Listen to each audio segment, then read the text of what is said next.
사랑과 은혜가 풍성하신 하나님 아버지 감사합니다.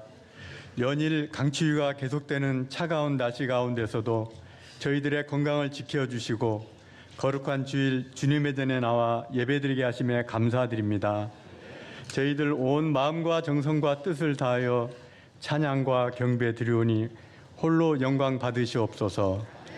사랑과 긍휼이 많으신 주님, 이 자리에 여러 어려움과 아프고 상처 입은 상한 심령으로 또 다듬지 않는 돌로 주님 앞에 나와 주님의 은혜를 구합니다.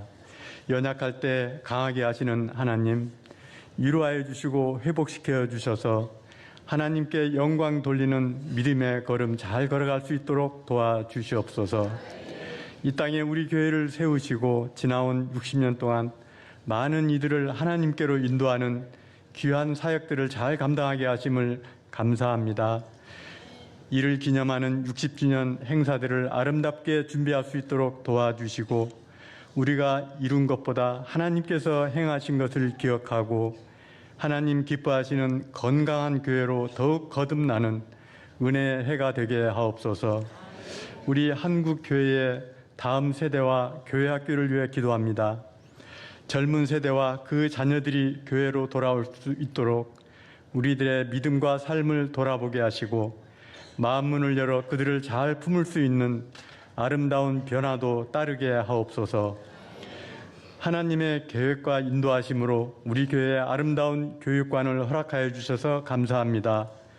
추운 날씨에도 안전하게 공사가 진행되게 하시고 모든 공정이 순조롭게 이루어지게 도와주시옵소서. 지난주 청년부 동계 수련을 통하여 지치고 흔들렸던 청년들의 마음을 만져주시고 새 힘과 위로를 부어주셔서 감사합니다. 불확실한 현실과 무거운 삶의 자리에서도 넘어지지 않도록 주님 늘 함께하여 주옵소서. 2월 특별 새벽 집회와 청소년교회 겨울 수련회, 어린이교회 새봄 성경학교를 통하여 우리의 가정이 영적 회복의 은혜를 주시고 아이들의 믿음의 기초를 다시 세우는 은혜의 시간이 되게 하옵소서. 세계 각지의 복음을 전하시는 선교사님들의 건강과 안전을 지켜주시고 많은 영혼이 하나님을 만나며 현지의 아름다운 동역자들로 교회가 더욱 부흥하게 하옵소서. 우리 성도들 가운데 육신의 연약함으로 수술을 앞두거나 수술 후 회복 중에 있는 분들이 계십니다. 몸과 영혼이 온전히 치유되도록 붙들어 주시고 건강한 몸으로 함께 예배드리는 날이 속히 오도록 도와주옵소서. 생각과 이념, 세대와 계층 간의 갈등으로 서로의 마음에 깊은 상처를 주고 있는 이 나라를 긍휼히 여겨주시고 우리 그리스도인들이 십자가의 사랑으로 상처를 싸매는 화해의 도구가 되게 하옵소서. 말씀을 전하시는 우리 목사님께 성령의 충만함을 더해 주시고 선포되는 말씀이 우리의 삶을 변화시키는 생명의 말씀이 되게 하옵소서. 마음을 다해 준비한 할렐루야 찬양대와 나우 찬양팀의 찬양을 기쁘게 받아 주옵소서. 이 모든 말씀을 우리를 구원하신 예수 그리스도의 이름으로 기도하오며 이제는 주님께서 가르쳐 주신 기도를 함께 드리오니 하늘에 계신 우리 아버지, 아버지의 이름을 거룩하게 하시며 아버지의 나라가 오게 하시며 아버지의 뜻이 하늘에서와 같이 땅에서도 이루어지게 하소서. 오늘 우리에게 일용할 양식을 주시고 우리가 우리에게 잘못한 사람을 용서하여 준 것 같이 우리 죄를 용서하여 주시고 우리를 시험에 빠지지 않게 하시고 악에서 구하소서. 나라와 권능과 영광이 영원히 아버지의 것입니다. 아멘.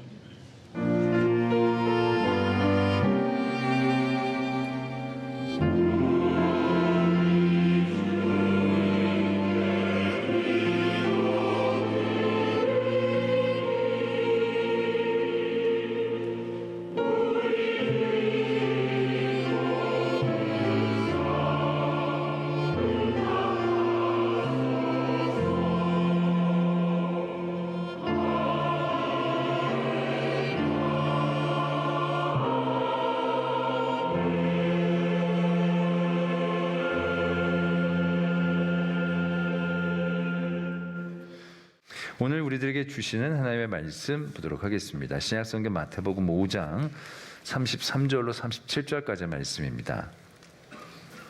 제가 준 신약성경 칠면에 있는 마태복음 5장 33절로부터의 말씀 제가 봉독하겠습니다.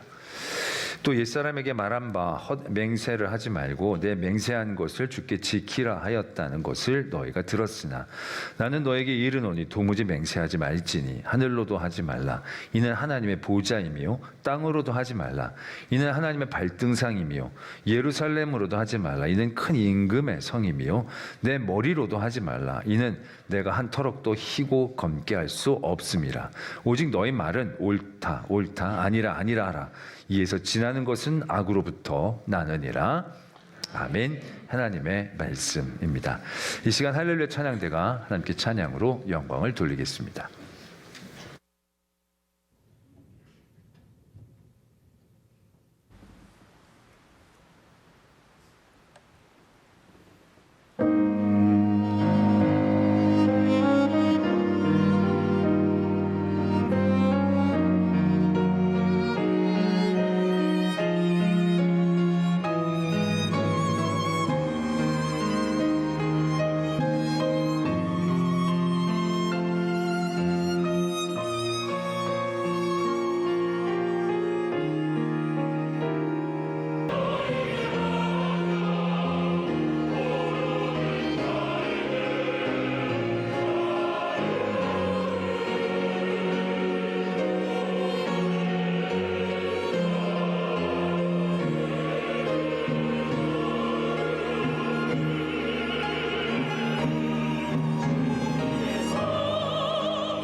네. 네, 귀한 찬양 감사를 드립니다. 말씀을 위해 함께 기도드리겠습니다. 사랑의 하나님 아버지, 오늘도 주의 말씀을 듣고자 합니다. 우리의 뜻 생각 내려놓게 하시고 온전히 하나님의 말씀 그대로 때로는 아프고 무거울지라도 아멘으로 받을 때에 하나님의 온전한 말씀의 은혜와 능력을 경험케 해 주시옵소서. 이 시간도 성령님으로 인도해 주실 줄 믿사옵고 예수 그리스도의 이름으로 기도드립니다. 아멘. 레위기 19장 12절에 이런 말씀이 적혀져 있습니다. 너희는 내 이름으로 거짓 맹세함으로 내 하나님 이름을 욕되게 하지 말라. 나는 여호와이니라 라고 적고 계십니다. 그래서 이스라엘 사람들은 여호와의 이름으로 맹세라는 것을 극히 꺼리게 됩니다. 목숨을 걸 정도 돼야 여호와의 이름을 언급하게 되죠. 그러나 그럼에도 불구하고 그들이 맹세를 해야 될 상황들이 생기게 되어졌기 때문에 그들은 그 대신 하늘을 걸거나 땅을 걸거나 예루살렘을 걸거나 자기 머리를 걸거나 했던 일들이 비일비재했다고 합니다. 그래서 그 일에 대해서 오늘 예수님께서는 하나님의 율법을 온전케 하시는 가르침을 우리에게 주고 계십니다. 너희들이 그걸로 맹세하지만 그게 어디 너희 거냐는 거죠. 자기 걸 걸어야지 자기 것도 아닌 하나님의 것 갖고 자꾸 거는 게 말도 안 된다는 거죠. 자기 머리라고 그게 자기 건가요? 자기가 주장할 수 없는데 자기 거가 아니죠. 그 모든 자기 것이 아는 것으로 건 모든 일들에 대해서 예수님은 금지하십니다. 그래서 율법은 솔직히 맹세를 금하지는 않았습니다. 맹세를 지켜라, 거짓 맹세만 하지 마라 이렇게 얘기했지만 예수님께서는 더 나아가 아예 맹세를 하지 말라라고, 도무지 맹세하지 말라라고 우리에게 가르쳐주고 계십니다. 그리고 이렇게 우리에게 당부하시죠. 오직 너희 말은 옳으면 옳다, 아니면 아니다. 그렇게 얘기해라. 이에 지나는 것은 악으로부터 난다라고 우리를 가르쳐 주십니다. 우리도 삶의 자리에서 뭐 요즘은 그렇지 않지만 맹세 같은 거 하게 되지 않습니까? 뭐 옛날에 우리 시절에는 주로 부모님 많이 걸었죠. 그리고 딴 것도 막 손도 많이 장 이런 거 많이 걸었지 않습니까? 이제 그런 거 하지 말라라는 겁니다. 그게 이제 악으로부터 난다라는 거죠. 맹세하는 게 그렇게 좋은 건 아닌 건 알겠는데 뭔가 진실성이 떨어지니까 맹세를 하게 되는 건 되는 것인데 이게 악으로까지 이렇게 날까라는 생각들을 해보게 되죠. 오늘 우리는 예수님께서 우리에게 경고하신 그 악에서 나오게 되어지는 맹세에 대한 구조들을 좀 살펴보려고 합니다. 그러기 위해서 우리는 그 맹세와 서약의 사건을 다룬 성경의 사건들을 한번 바라보기를 원하는데요. 맹세, 서원 이런 주제 가운데 가장 유명한 사건을 들으려고 한다면 입다라는 사사의 사건이 있습니다. 입다라는 사사가 있었거든요. 근데 입다는 원래 출신 성분이 좋지 않았어요. 기생에게서 태어난 자녀였어요. 그러다 보니까 본처의 아들들에게 굉장히 핍박을 받게 됩니다. 그래서 일찌감치 집을 나왔던 것 같아요. 그러면서 야인 생활을 하다가 아마 거기서 야성이 개발되어지지 않았나 생각이 됩니다. 그런 가운데 이스라엘이 큰 위기에 처하게 되니까 이스라엘 사람들이 이 입다를 찾아와서 그들을 지도해 달라고, 그들을 이끌어 달라고, 전쟁을 우리를 이끌어 달라고 입다에게 부탁을 합니다. 그래서 입다가 그 부탁을 받게 되죠. 그리고 이제 암몬 자손과 전쟁을 하게 됩니다. 그때의 모습을 말씀은 이렇게 적고 있습니다. 이에 여호와의 영이 입다에게 임하셔서 입다가 암몬 자손을 향하여 나아갔다. 여호와의 영이 입다에게 임하신 거예요. 여호와의 영이 임했으니 이제 게임은 끝 아니겠습니까? 그런데 거기서 끝나는 게 아니었어요. 말씀이 이렇게 이어집니다. 입다가 여호와께 서원을 갑자기 합니다. 그가 여호와께 서원하여 이르되 주께서 과연 암몬 자손을 내 손에 넘겨주시면 내가 암몬 자손에게서 평안히 돌아올 때에 누구든지 내 집문에서 나와 나를 영접하는 그는 여호와께 돌릴 것이니 내가 그를 번제물로 드리겠나이다 라는 서원을 하게 됩니다. 그러고 나서 이제 전쟁을 치렀더니 이겼어요. 이기고 나서 개선장군처럼 이 입다가 집으로 돌아올 때 마침 그때 그의 무남 동료 외동딸이 소고를 치며 반갑게 제일 먼저 입다를 맞이했다는 거죠. 입다에게 큰 기쁨은 고통과 슬픔으로 바뀌어 버리는 순간이었습니다. 우리는 이 대목을 한번 바라봅니다. 하나님께서 입다에게 임하셔서, 영이 임하셔서 전쟁을 하러 나가면 되는 거예요. 근데 그때 왜 갑자기 입다가 소원을 할까요? 하나님이 뭐 좀 부족하다, 나갈 때 뭐 좀 아쉽다. 입다에게 그렇게 얘기를 하지 않으셨어요. 또 입다가 사사가 돼서 전쟁을 나가기 때는요, 다른 사사 때와는 다른 구조에서부터 시작이 됩니다. 어떤 구조에서부터 시작이 되느냐면, 다른 사사들이 하나님에 이끌려 쓰임을 받기 전에는요, 어떤 구조가 있느냐면 이스라엘 민족이 우상 숭배를 하며 죄악을 저지르죠. 그럼 그들이 외침을 받아서 큰 어려움을 당하게 됩니다. 그럼 이들이 하나님 앞에 회개하죠. 그들이 회개하면 하나님께서 사사를 세우셔서 그들을 어려움 가운데서 건져주셨어요. 이런 구조예요. 근데 그런 구조가 계속 반복되어지잖아요. 그래서 입다 때도 결국 이스라엘 백성들이 우상 숭배 때문에 하나님을 저버립니다. 그래서 그들이 공격을 당하고 어려움을 당하게 됩니다. 그래서 또 이스라엘 민족은 여호와께 부르짖습니다. 우리가 우상 숭배에서 잘못했습니다. 우리를 구원해 주십시오. 근데 이때는 하나님이 달리 반응하십니다. 하나님이 이렇게 얘기하십니다. 너희가 나를 버리고 다른 신들을 섬기니 그러므로 내가 다시는 너희를 구원하지 아니하리라. 가서 너희가 택한 신들에게 부르짖어 너희의 환난 때에 그들이 너희를 구원하게 하라. 하나님이 이렇게 매정하게 그들의 회개를 내치십니다. 그전에는 다 받아주셨는데 이게 자꾸 반복되니까 하나님도 이게 정말 얘네들이 과연 될까 싶은 생각이 있으셨겠죠. 이번에 회개는 안 받아주십니다. 너희들이 그렇게 메어달리고 부르짖었던 그들 신에게 가라. 그때 이스라엘 민족이 다른 신에겐 방법이 없는 걸 아니까 또 하나님 앞에 열심히 메어달립니다.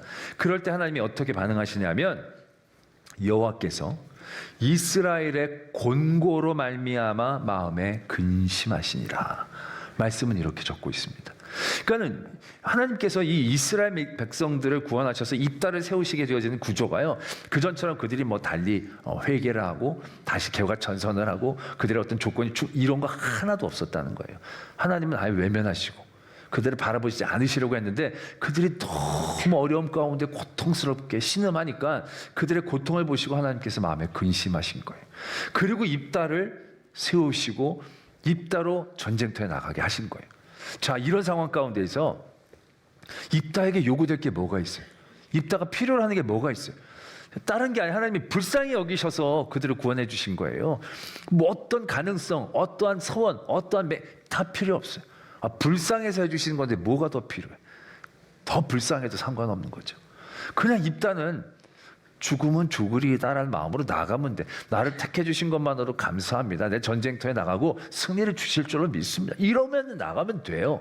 그런데 갑자기 그가 하나님 앞에 서원을 하고 있다는 거예요. 맹세를 하고 있다는 거예요. 이건 무엇을 의미하는 것입니까?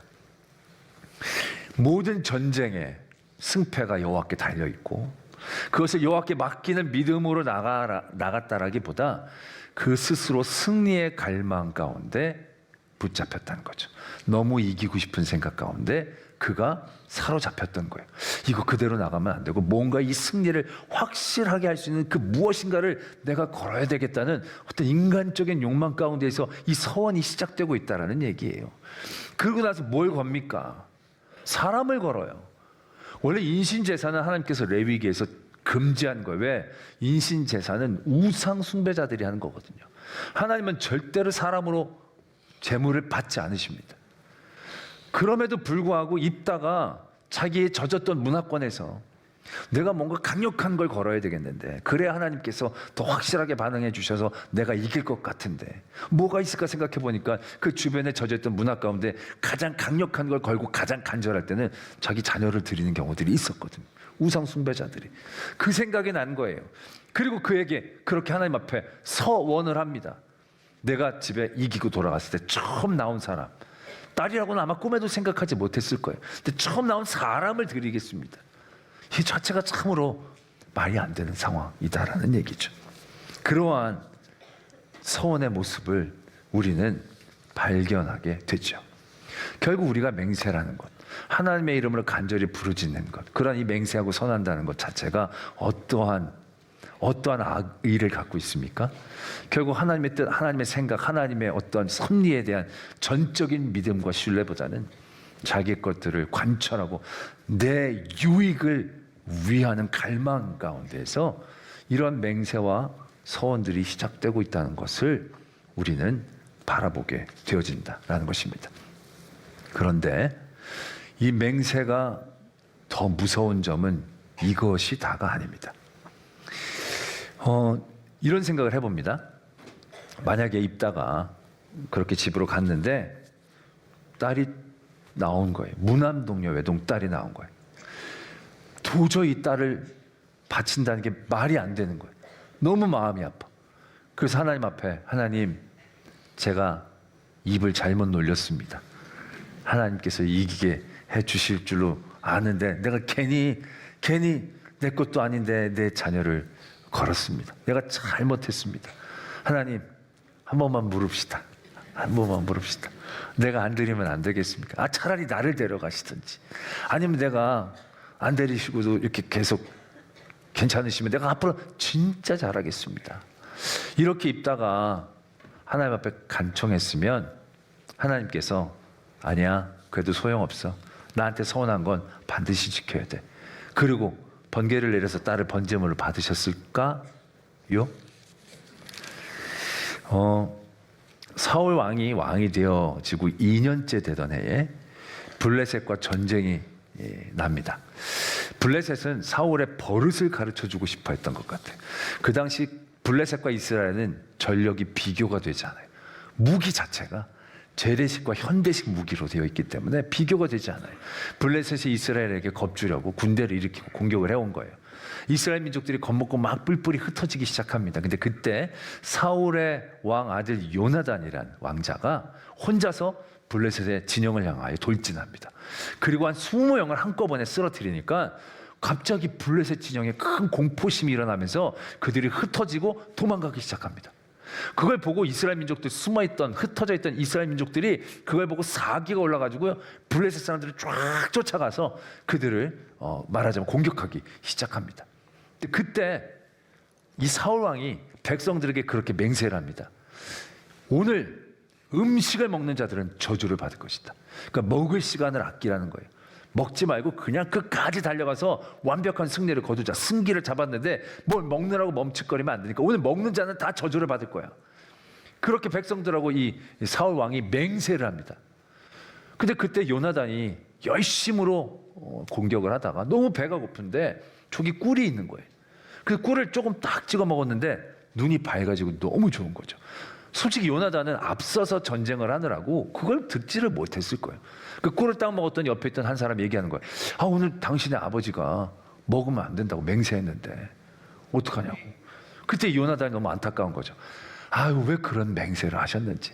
먹으면서 싸우면 우리가 더 큰 승리를 거둘 수 있었을 터인데. 이제 이렇게 얘기를 하는 거죠. 그리고 해가 졌어요. 그러고 나서 사울 왕이 다시 백성들에게 우리가 해가 졌지만 끝까지 블레셋을 쫓아가 동틀 때까지 쫓아가면 우리는 완벽하게 승리할 거다고. 우리 이제 공격하러 가자고. 그래서 백성들 다 그러자고 한 거예요. 근데 해가 지고 공격하는 건 하나님 앞에 한번 물어보자고. 그래서 하나님 앞에 물으려고 그랬더니 하나님이 아무런 대답을 하지 않으시는 거예요. 뭔가 분위기가 세진 거죠. 그래서 서왕이 얘기합니다. 누구의 죄 때문에 하나님이 우리를 멈추게 하셨는지 제비 뽑아보자고. 제비를 뽑았더니 이게 또 맹세한 게 또 이게 효력은 있어요. 그래가지고 요나단이 제비에 뽑힌 거예요. 그래서 사울 왕이 뽑혔으니까, 맹세했으니까 이제 요나단은 처벌을 받게 될 거라고, 죽게 될 거라고 얘기를 하는 거예요. 맹세를 지켜야 되니까. 근데 그때 백성들이 들고 일어납니다. 이건 안 됩니다. 이 전쟁의 승리가 누구로 인하여 일어난 건데 요나단은 영웅이지 벌 받을 사람이 아닙니다. 그리고 막 왕을 말립니다. 그래서 사울 왕이 요나단을 벌하지 않고 넘어갑니다. 맹세를 지키지 않았어요. 근데 그 다음에 요나단이 어떻게 됐게요? 아무 일이 없었어요. 아무 일이 없었어요. 그 일은 아무런 영향력을 미치지 못했어요. 왜? 사울에 대한 어리석은 맹세, 그것으로 의인이 죽는다는 것 자체도 말이 안 되는 거잖아요. 만약에 입다가 그렇게 간절히 하나님 앞에 회개하고 잘못했다고 인정하고 나갔다면 저는 99.99% 입다의 딸은 살았을 거라고 생각을 합니다. 근데 이건 무조건 가정이기 때문에 확실한 건 아닙니다. 그랬을 거라고 추정을 하는 거죠. 그러나 정말로 우리가 지켜봐야 될 무서운 게 지금부터 시작이 됩니다. 입다는 그렇게 하지 않았어요. 입다는 하나님 앞에서 했던 서원을 지켰어요. 그리고 그 딸을 번제로 드렸어요. 그리고 나서 어떤 사건이 일어나게 되느냐면 에브라임 지파 사람들이 이 입다를 찾아옵니다. 이 에브라임 지파 사람들은 어떤 사람들이냐면 이렇게 쭉 성경에서 이 당시의 성경에서 보면 이스라엘 민족 중에 일진 같은 거예요. 일진. 자기네들이 일진이야. 그러니까 자기네들이 제일 세고 제일 강하고 제일 우두머리. 장자의 어떤 권한도 갖고 있기는 했지만 딱 그런 존재예요. 근데 이 에브라임 지파가 이 암몬하고 싸우는데 이 입다가 혼자서 나가서 싸워서 막 이기고 막 이러니까 그게 말하자면 부하가 나서 찾아와서 이 입다를 위협을 한 거예요.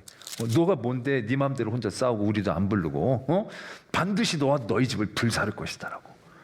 이 에브라임 사람들이 그렇게 막 위협을 가한 거예요. 그때 입다가 화가 나서 에브라임 사람들하고 싸웁니다. 그리고 전쟁에서 이긴 거예요. 그리고 나서 에브라임 사람들이 도망가는데 이 에브라임 사람들은 요단강을 기점으로 해서 서쪽 편에 있었어요. 이 길앗은 동편에 있어요. 그래서 아까도 이제 이 에브라임 사람들이 이 서쪽에 있는 사람들이 동쪽 사람들을 말하자면 완전히 시골 사람들처럼 생각하는 거예요. 자기는 무슨 서울 강남 사람처럼 생각하면서 그렇게 무시를 한 거예요. 근데 이 사람들이 전쟁을 이렇게 이긴 거예요.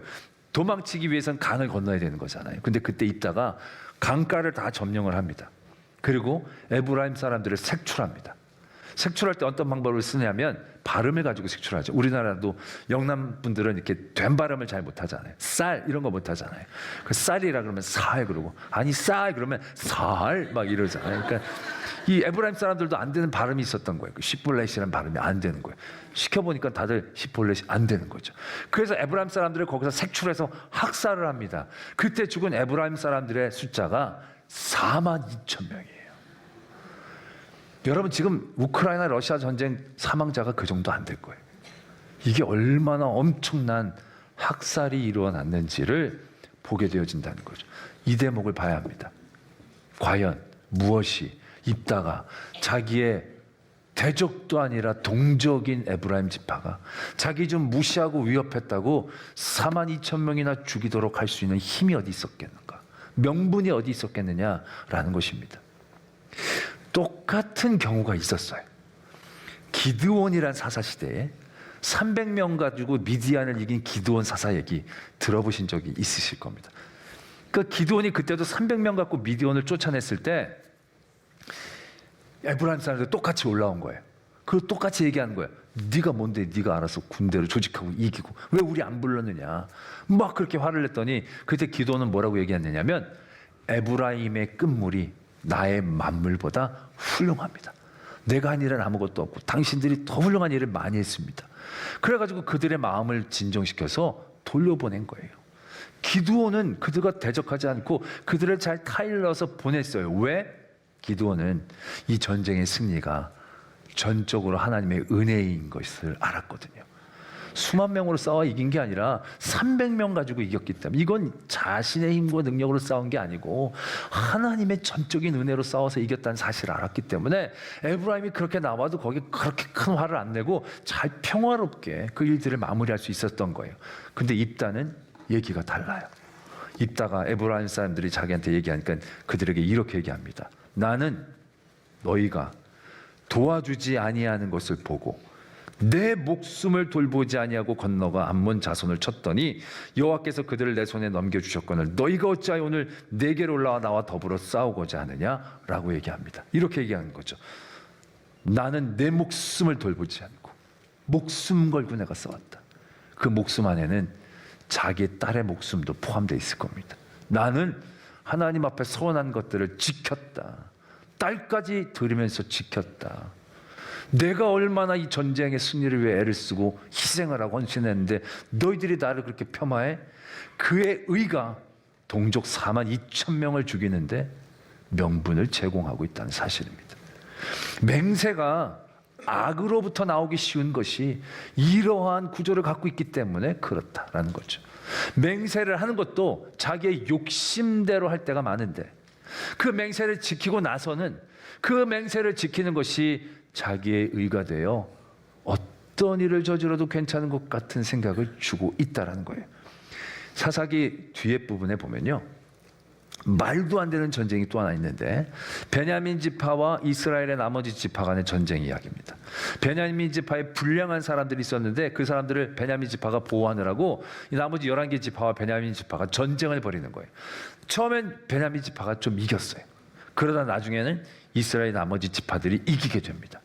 근데 이들이 베냐민 지파를 공격하면서 뭐라고 자기네들끼리 맹세를 했냐면 이런 맹세를 합니다. 우리들의 딸을 절대로 베냐민 지파에겐 주지 말자고, 저 불량한 지파에겐 절대로 주지 말자고 맹세를 한 거예요. 자기 딸들은 주지 않겠다고. 그러면서 이제 베냐민 지파를 멸하려고 전쟁을 쭉 하는데 하다 보니까 마음이 좀 걸리거든요. 왜? 우리가 하나님이 주신 한 지파를 사라지게 한다는 게 좀 그렇다. 그리고 멈춥니다. 멈췄더니 베냐민 지파 남자 600명이 남은 거예요. 남자만 가지고 어떻게 지파가 이루어집니까? 그래서 가정을 이루고 결혼을 해야 되잖아요. 다른 사람들 다 죽였는데. 그랬더니 이 사람들이 고민을 하기 시작하는 거예요. 왜? 맹세했거든요. 우리는 맹세해서 이 사람들에게 딸을 주지 않기로 했는데 어떻게 하면 좋느냐는 거죠. 그러다 그들이 고민하다 보니까 그때 맹세할 때 오지 않은 지역 사람들이 있었던 거예요. 그래서 그 지역으로 가서 그 지역 사람들을 다 죽이고 거기 있는 여자 400명을 데리고 와서 베냐민 지파에다가 주는 거예요. 이게 말이 돼요, 이게? 그들의 맹세라는 게 얼마나 귀하길래, 그들의 맹세라는 게 얼마나 중요하길래, 의롭길래 멀쩡히 죄 없는 수백 명의 사람들을 죽이고 그분들의 인생들을 짓밟고 그대로 주는 것을 아무렇지도 않게 저지르고 있다는 모습들을 바라보게 되는 거죠. 그게 왜 가능한 겁니까? 맹세한 거예요. 맹세를 지킨다는 그 의로움 때문에 그들은 수없이 많은 살인을 저지르고 나서도 그것에 대해서 큰 죄책감을 갖지 못한다는 거예요. 왜? 맹세를 지키는 의로움이 갖고 있는 무서움인 거예요. 영적인 교만함이 위험함인 거예요.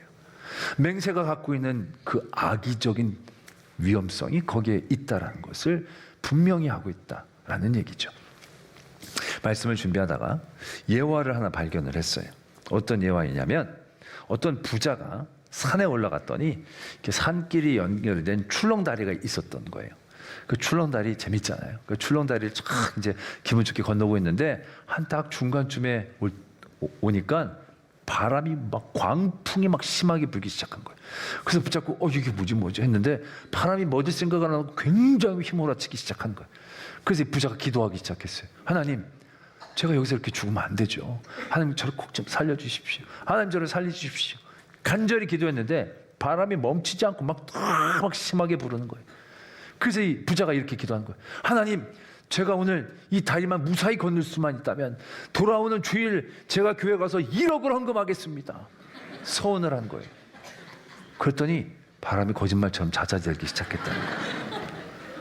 잦아들고 나서 한두 발걸음 걷다 보니까 생각해 보기에 1억은 좀 많은 것 같은 느낌이 드는 거죠. 그래서 하나님, 한 5천, 근데 5천이라는 얘기가 떨어지게 되고 바람이 갑자기 또 불기 시작하더라고요. 그래서 하나님, 농담이에요. 그러면서 다리를 무사히 건너 살았다라는 예화가 있더라고요. 난 이 예화를 보면서 이게 뭘 말하는 거지 싶은 거예요. 이게 하나님 앞에 서원한 건 1원도 깎으면 안 된다. 나중에 마음 바뀌어가지고 5천만 원으로 깎으면 안 된다. 반드시 서원한 건 지켜라. 안 지키면 끝이다. 뭐 이런 식의 교훈을 주려고 만든 예화인가 생각해 보는 거죠. 그런데 그것보다도요, 이 예화를 통해서 얻게 되는 악의적인 모습들을 보게 되는 거죠. 솔직히 부자가 그 다리를 건너고 있을 때 바람이 막 불어요. 그럼 위험 가운데 있으면 기도하는 게 맞죠. 기도하는 건 당연해요. 그럼 기도할 때 하나님 살려달라고 기도하는 건 문제가 없어요. 살고 싶은 건 당연하니까. 그러나 내가 살고 싶은 것을 하나님 앞에 맡기는 게 중요한 거죠. 하나님이 오늘 나를 데려가시기로 작정하셨으면 하나님이 그 다리를 끊어 내가 떨어뜨리면 되시는 거예요. 그러면 기도하다 죽었으니 그것도 은혜예요. 아멘. 딴짓하다 보다는 기도하다 죽었으니 그것도 은혜예요. 그리고 하나님께서 기도했더니 바람을 멈추게 해주셔서 살게 해주시면 그건 하나님의 은혜인 거예요. 예면 예, 아니면 아니요 하면 되는 거예요. 그런데 그가 살고 싶은 갈망에 사로잡힌 거죠. 죽어도 된다는 생각은 안 하는 거예요. 그 살려는 갈망 가운데 갑자기 거래를 하기 시작하는 거죠. 1억이요. 근데 만약에 1억을 외쳤는데도 바람이 계속 불면 어떻게 됐겠어요? 하나님 1억 2천이에요. 1억 3천. 이러면 하나님을 뭘로 만드는 겁니까 이게?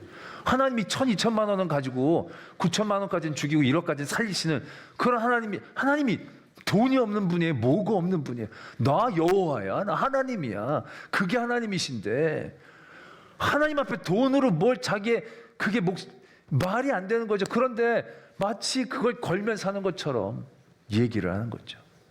그리고 더 무서운 건 뭡니까? 그렇게 해서 1억을 딱 걸었더니 바람이 멈춘 거예요. 그래서 딱 건너왔어요. 그럼 그 사람이 뭐라고 생각하겠습니까? 그가 무사히 다리를 건너온 건 하나님의 은혜입니까? 1억 때문입니까? 절대로 은혜라고 생각하지 않을 겁니다. 자기의 의, 1억이라는 자기의 대가와 희생과 헌신 때문에 내가 오늘 이렇게 무사히 될 거라고. 아마 그날 교회 가서도 간증을 할 때 이렇게 할 겁니다. 내가 오늘 1억 헌금했습니다. 바람이 불었는데 하나님 살려주시면 1억을 헌금하겠습니다 했더니 바람이 쫙 멈췄어요. 그럼 내가 그 서원을 오늘 지킵니다. 1억. 그러면서 내가 서원 지킨 사람으로, 죽을 뻔하다 하나님의 은혜 입은 사람이 아니라 서원 지킨 사람으로 둔갑해버리게 되어진다는 거죠.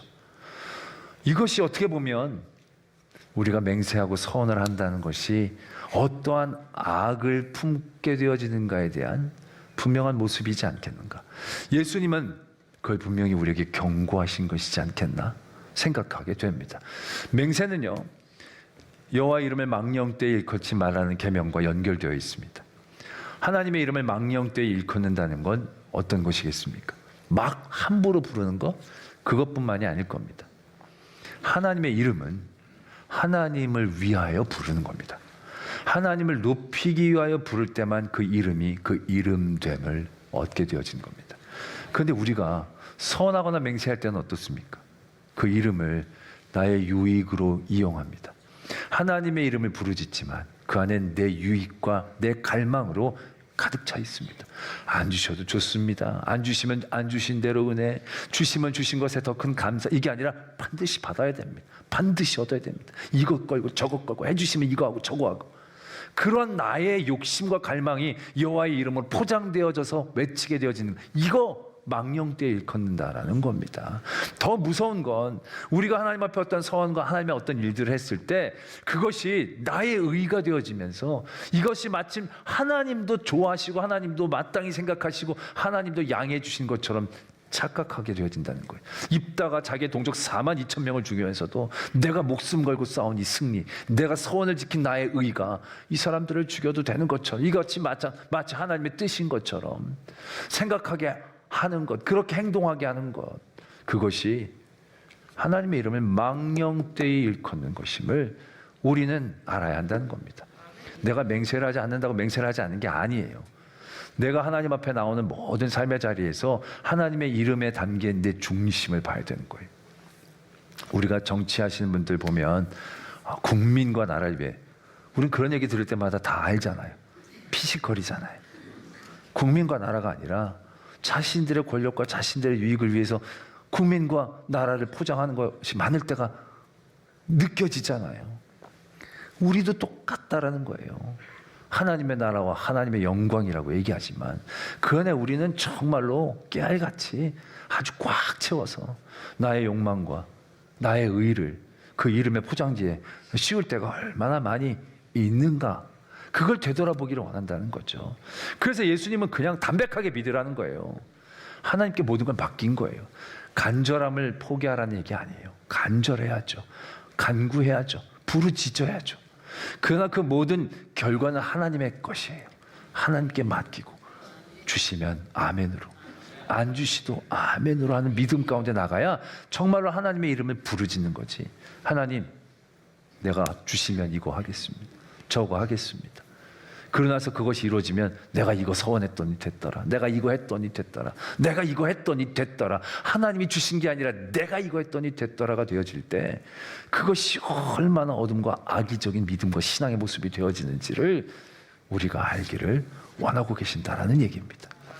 그 어느 때보다 우리가 하나님을 많이 외치지요. 그러나 우린 그 안에서 내가 하나님의 이름을 망령되이 일컫지 않는가 되돌아봐야 합니다. 뭘 걸고 서원을 절대 하지 말라는 거 아닙니다. 좋은 서원도 분명히 있습니다. 그러나 나의 욕망을 숨기고 나의 의로 드려지는 모든 일들에 경계하며 하나님 앞에 전적으로 그 이름을 붙잡고 의지하고 그 믿음으로 나갈 수 있는 저와 여러분들이 되어지기를 소망합니다. 아멘. 기도하겠습니다. 우리가 하나님을 믿는다는 건 나를 위해 하나님을 믿는 게 아니고 하나님을 믿는 겁니다. 내 삶의 중심이 내가 아니라 하나님이 되어지는 걸 원하는 겁니다. 그의 이름을 위하여 산다. 그건 진짜 그 이름을 높이기 위해 사는 것을 의미하는 겁니다. 내 삶의 자리에서 내 욕심과 내 의 때문에 하나님의 이름을 망령되이 일컫는 것은 없는지 그냥 예 아니면 아니요라고 답할 수 있는 그러한 믿음과 신앙의 중심이 되게 하여 주시옵소서. 이러한 기도의 제목으로 하나님 앞에 나가겠습니다. 아버지 하나님, 오늘도 우리의 부족한 바 연약한 말 아십니다. 온전히 하나님 앞에 붙잡힌 바 되어진 저희들 되기를 원합니다. 우리의 의가 되지 않게 하시고 하나님 앞에 더욱더 신령과 진정을 하고 하나님의 이름을 높이고 위한다 하면서도 늘 내 욕심과 내 의를 그 안에 숨겨놓은 것은 아닌지 되돌아봅니다. 온전히 하나님만 높이고 하나님만 기쁘시게 하기 위한 우리의 믿음의 여정이 되게 하여 주시옵소서. 믿사오며 예수 그리스도의 이름으로 기도드립니다. 아멘. 다 자리에서 일어나시겠습니다. 귀한 찬양해 주신 할렐루야 찬양대 우리 나우 찬양팀 또 우리 김소정 자매 아름다운 연주 감사하고요. 예배를 위해 수고해 주신 모든 우리 성도님들 특별히 추운데 여러 곳에서 섬겨주신 분들께 감사를 드립니다. 우리 주위에 있는 성도들과 인사 나누도록 하겠습니다. 한 주간도